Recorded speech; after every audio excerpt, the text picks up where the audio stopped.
As some of the embers of the fire were still aglow, I asked Jane to leave the light on before she went to bed, which she did. I sat on the sofa and began reading your treatise on lycanthropy and the dynasties of Egypt. There was a light rain, you will recall, and then it turned to hail.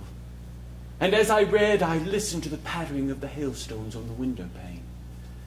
And it was during the chapter on how the priests of Egypt had perfected the art of mummification to the point that the Princess Père Amri was preserved in a state of suspended animation and known as She Who Sleeps. But will one day wake. Yes, she who sleeps but will one day wake.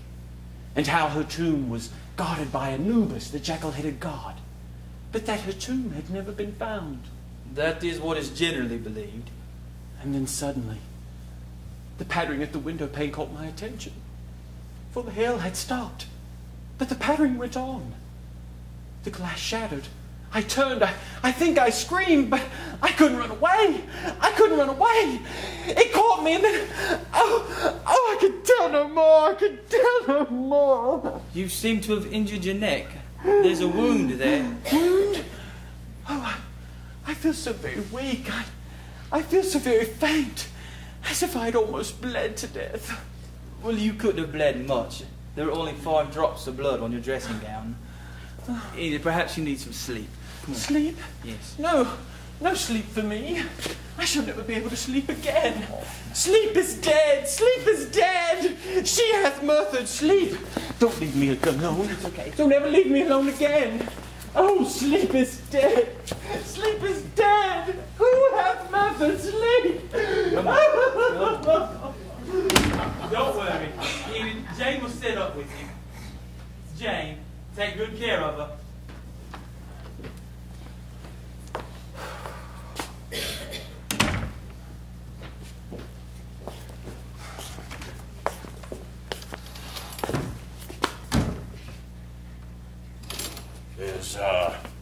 Is Lady Enid alive? Yes, she is weak and will sleep long. Look at that portrait. Why?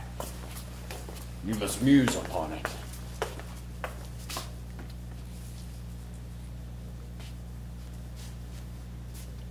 That's blood, isn't it?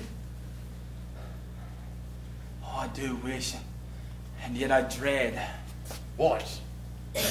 To say something to you all, but not here, not now. Tomorrow. Oh, the daylight is coming quickly on. Then I will sit up until dawn.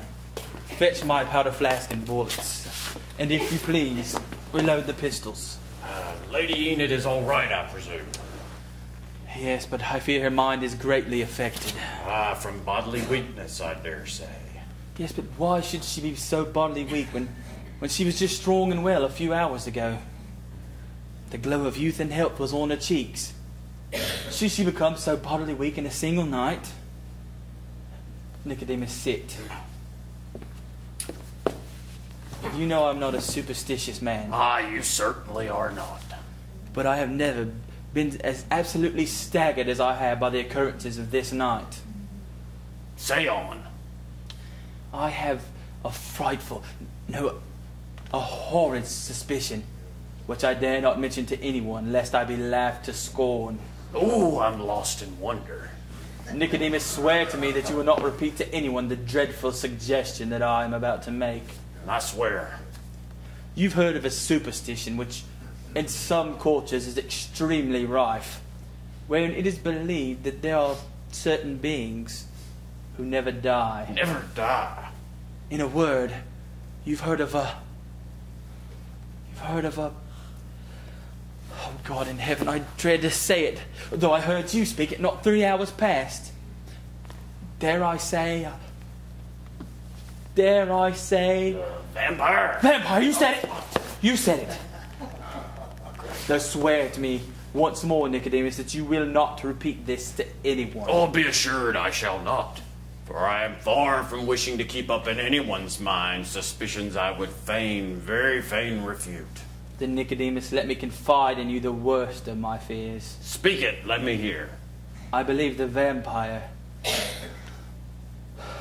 is one of us. No, not one of us. Oh, do not too readily yield belief to so dreadful a supposition, I pray you. In a fortnight I will embark on a mission to Cairo, where I will organize an expedition to Giza and certain obscure Numidian ruins in the south. Are you taking Lady Enid? No, for I fear in her mind's delicate state that the trip will be too much for her. I've arranged for her to stay at a private sanitarium. Nicodemus, I need you to look after Menacrest until I return.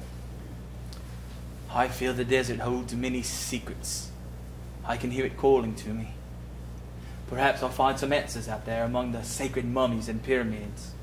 And if not, at least I'll be far away from her. From Lady Enid? No, Lady Irma.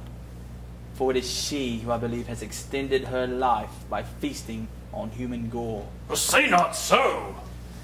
She could never stand the thought of death and decay. She always seek consolence in reincarnation and spiritualism. After a while it became an obsession with her. Even on her deathbed she swore she would return. Do you think she'll come again? I know not. Though I almost hope that she may, for I would fain speak with her. Ah. Well, it is said that if a lover who has written a love letter burns that letter by the third crowing of the cock on St. Swithin's Day, you will see that lover ever so briefly. More superstition? Very like, very like. But yet after the occurrences of this night, I can barely or scarcely even distinguish truth from fancy. There's the cock.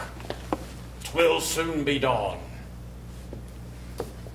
Damned spirits all, through crossways and floods have burials. Already to their wormy beds have gone, for fear lest day should look their shames upon. Nicodemus, you know your Shakespeare. I just paraphrase.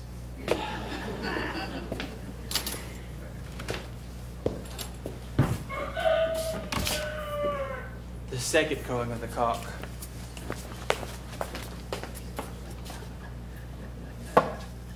Irma's letters. It seems ridiculous. But what harm can it do? I'd best be off with him anyway. For in all the world I know one thing to do.